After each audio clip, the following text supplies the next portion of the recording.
Kashlong Archdiocese Catholic Youth Movement Zone 4 kalapan skami kinongkit kambat thamai jong katega zone ha parish marbisu ha kasantari ujeliu ar hajar ampuar.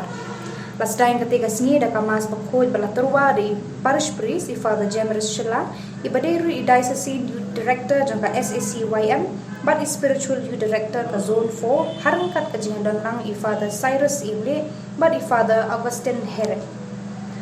Lewan pensimpenta hakani kamas bakhoj dagi samlabat ki padari ngejong katika parish panaki we pat ki parish ki bahab hapo ka zone 4 ki bakut thope ka parish marbisu parish walang parish sausemper parish mausenram parish dingyay bat ka parish dangar lapan skami kita ki samla kum kinongkit kamat ma jong kaseng dai Father James Shilla hadian kamas ladon ka program rakhe World Environment Day da ka jingthung din balapan ya hi ki samla jong katika zone Layoru ikijing ruai basyom sim halor kami Mariam balar ruai songten natagi khon samna jong parish pat naki we pat ki parish.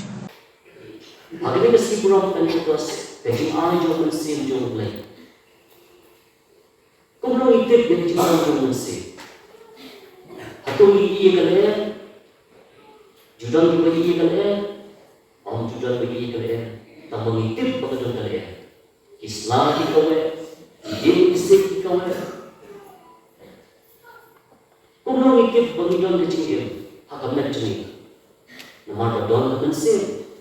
Gimana kan mensin? Ada itip bakal mensin kan. Tekum jangan ina berkiat, berjeng, berkeren, berwal, berdi. Mana don mensin.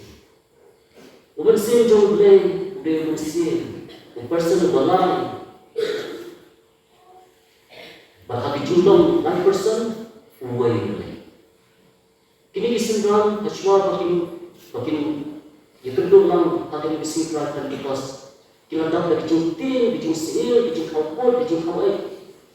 Kita terus bagian macam itu kita kita orang mikir berok yang kita kenal mikir kita jadi cuma dia cuma semua tambah aku kita try dong aku kita berdaya teman akan berian juga Hirwan mencari jiwa Tuhan hiar mensin bakul. Mensin jauh lain. Lalu boleh ini kita itu Bible tu barim dan kemau. Kadang berdur tak kesian. Jauh ya ding dibahas berdur jauh mensin bakul. Hadis Quran atau Maria Yesus.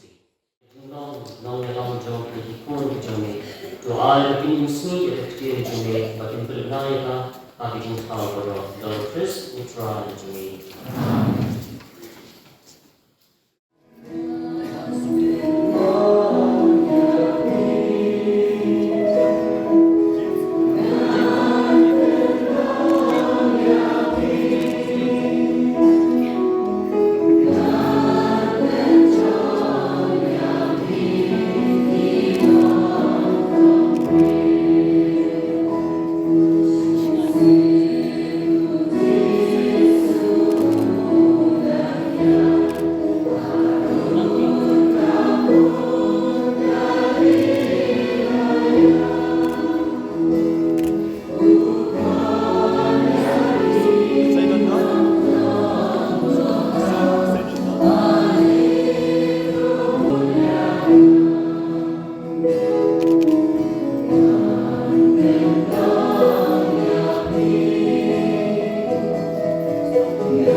Yeah.